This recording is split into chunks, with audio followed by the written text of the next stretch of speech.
Boker Tov, mon cher Rabbeinu dit aux enfants d'Israël, la tribu de Réhouven, de Gad et la moitié de la tribu de Ménaché, quand ils lui ont dit qu'ils ne veulent pas rentrer en Israël parce qu'ils veulent protéger leur intérêt et faire des endroits pour leurs troupeaux, et ils lui ont promis par contre qu'ils vont aller militer avec le peuple d'Israël. Il leur a dit, faites votre engagement et restez propre devant Hachem et devant le peuple d'Israël. C'est dans le chapitre 32, verset 22. Le Rambam et la Mishnah, elle nous dit comme ça, que un homme qui a une fonction publique, il est obligé de s'acquitter devant le public de la même manière qu'il s'acquitte devant Hachem. Quand tu fais une mitzvah pour Hachem, tu fais tout avec ton cœur pour savoir que tu as tout fait, tout ce qu'on t'a demandé. Bien. Quand tu fais quelque chose de public, tu es obligé de sortir de tout doute. Il ne faut jamais que tu sois soupçonné. La Mishnah nous dit dans le traité Eshkalim qu'il fallait faire très attention quand ils ramassaient les gens, les responsables de la monnaie qui ramassaient l'argent pour le Machatzit à Shekel, pour amener les sacrifices. Alors on nous dit comme ça. Un homme,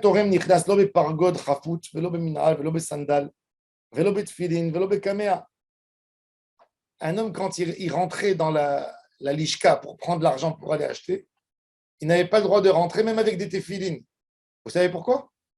Pour ne pas qu'on dise qu'il a pris une pièce et qu'il a mis dans cette filine, une pièce d'or. Quand il avait trop de cheveux, on disait, même celui-là, il ne rentre pas. Pour ne pas qu'on dise qu'il a pris quelques pièces et il a mis entre les cheveux. Tout ça, c'est pas parce qu'on se soupçonne.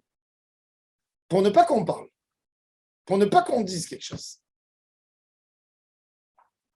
Quand on ramasse la tzedaka, c'est écrit dans Shulchan Aruch, la tzedaka, elle se ramasse à deux. À deux, il y a un contrôle. Un prend l'argent. Il peut faire ce qu'il veut. Il peut être honnête à 100%. Mais il peut ne pas. Pour ne pas qu'il y ait des mauvaises langues. Pour ne pas que les gens parlent, d'après la halakha, quand la communauté elle charge de mission quelqu'un pour ramasser de l'argent pour une certaine mission, ben, il faut être à deux. Pourquoi? Vi'item nekiim me Hashem ou mi Israël. Quand les gens qui ramassent la tzedaka au marché, il fallait aller tout le temps ensemble. Ils n'ont même pas le droit de rentrer un dans un magasin et l'autre dans un autre magasin. Pour ne pas qu'il mette dans sa poche et il dit, il m'a rien donné.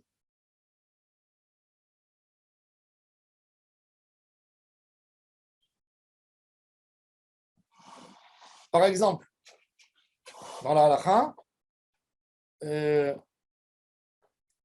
y avait, vous savez, les gens ils ramassaient à l'époque de la nourriture pour aller mettre dans une maison où il y avait des passagers qui venaient qui mangeaient, des pauvres.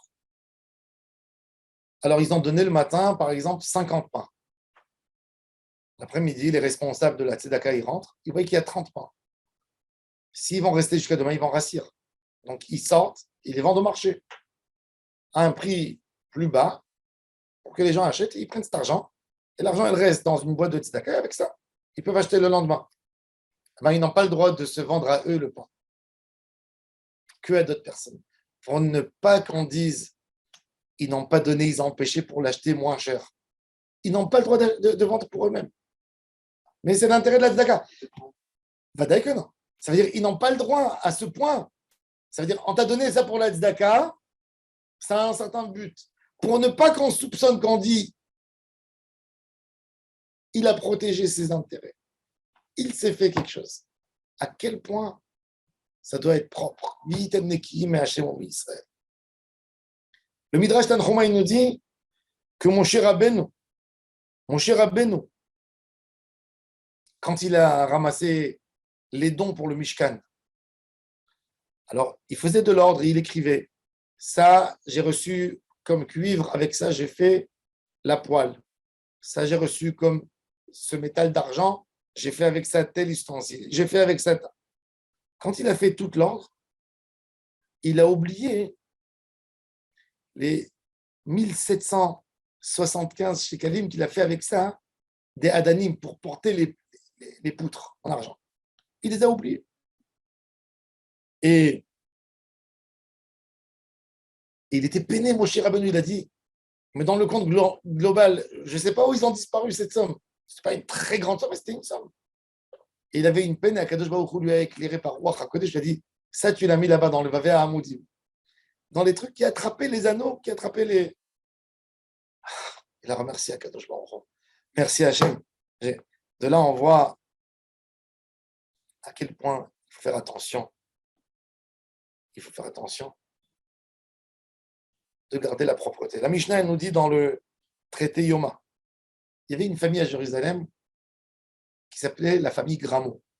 Les Gramo, leur spécialité, c'était de faire le pain de proposition. Le pain de proposition. Le pain de proposition qu'il y avait au Beth Amikdash, il y avait une table où il y avait 12 pains de proposition. Il y avait une technique spéciale pour faire ce pain. Le pain du Beth Amikdash, il était tamisé 13 fois. Ça veut dire qu'il était propre, propre, propre. Il y avait une manière de le faire, on le faisait comme une forme de U, comme ça, et il restait frais. On l'amenait Shabbat midi, il rentrait, et il restait jusqu'à Shabbat midi d'après. Et après, les Kohanim qui travaillaient dans la semaine, eux, ils le mangeaient, mais comme Kadosh. C'est comme un sacrifice, le pain de proposition. Et ça demandait tout un travail. C'était des boulangers, parce qu'ils faisaient 10 cm d'épaisseur, il fallait avoir la même épaisseur, et était droit, et toute une préparation. Et c'était des vrais artistes. Et la Mishnah, elle dit, dans le traité Yoma, que la famille de Gramo, jamais cette famille de boulangers donnait à leur enfant un pain blanc pour qu'ils sortent dehors et qu'ils mangent un pain blanc. Une brioche. Pourquoi? Pour ne pas qu'on dise cette farine blanche, ça leur est resté du pain de proposition. C'est des boulangers, ils vendent à tout Jérusalem. Mais pour ne pas qu'on dise, et la Mishnah a dit, ça c'est un exemple.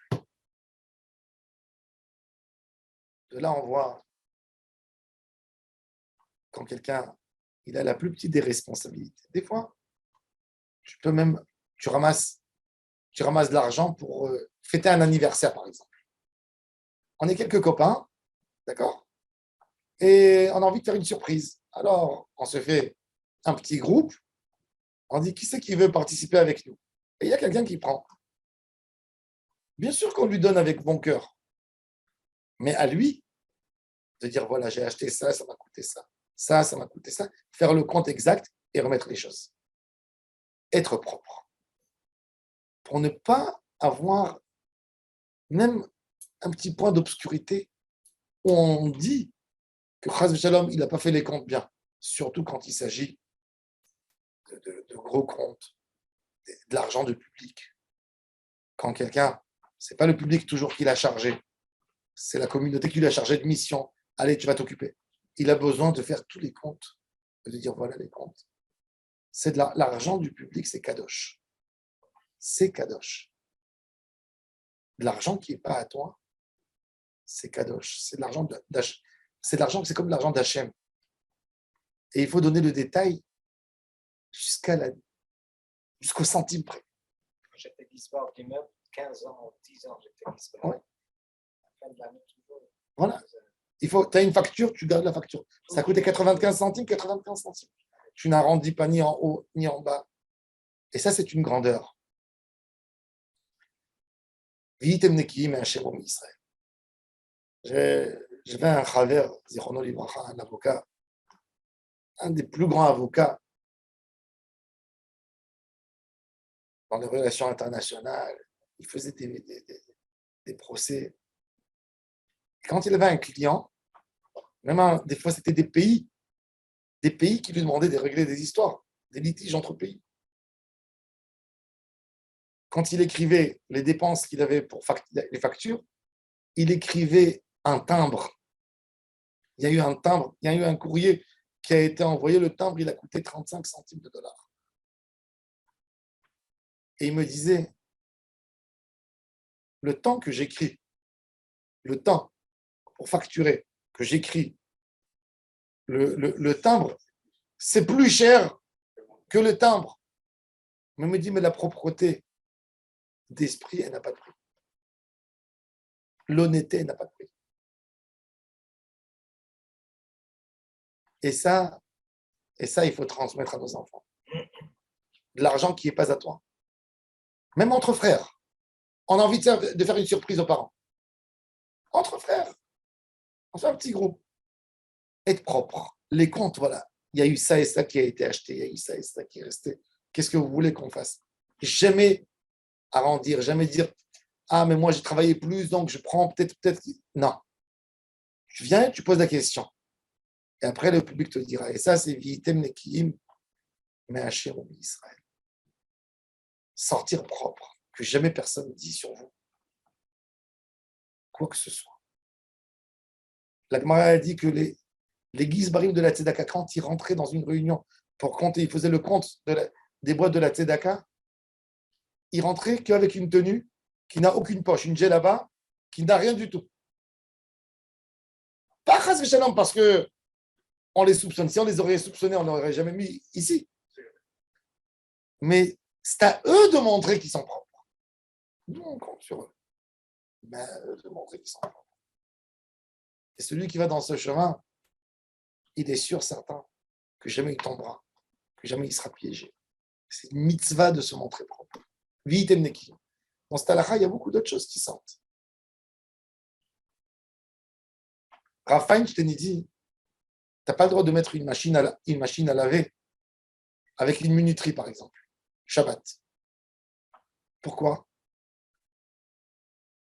Ton voisin, il ne sait pas que tu as mis la minuterie. Il peut supposer que tu as allumé. Donc, tout ce qui fait du bruit, tu n'as pas le droit de le faire, même que toi, tu sais que chez toi, c'est propre. Mais par rapport à la halakha de Vitem Nekiim, se rendre propre devant l'autre personne, il faut s'abstenir de ça. Même que toi, tu sais que c'est à 100% autorisé. Tu n'as pas le droit. Vitem Nekiim, mais Adonai ou mais Israël.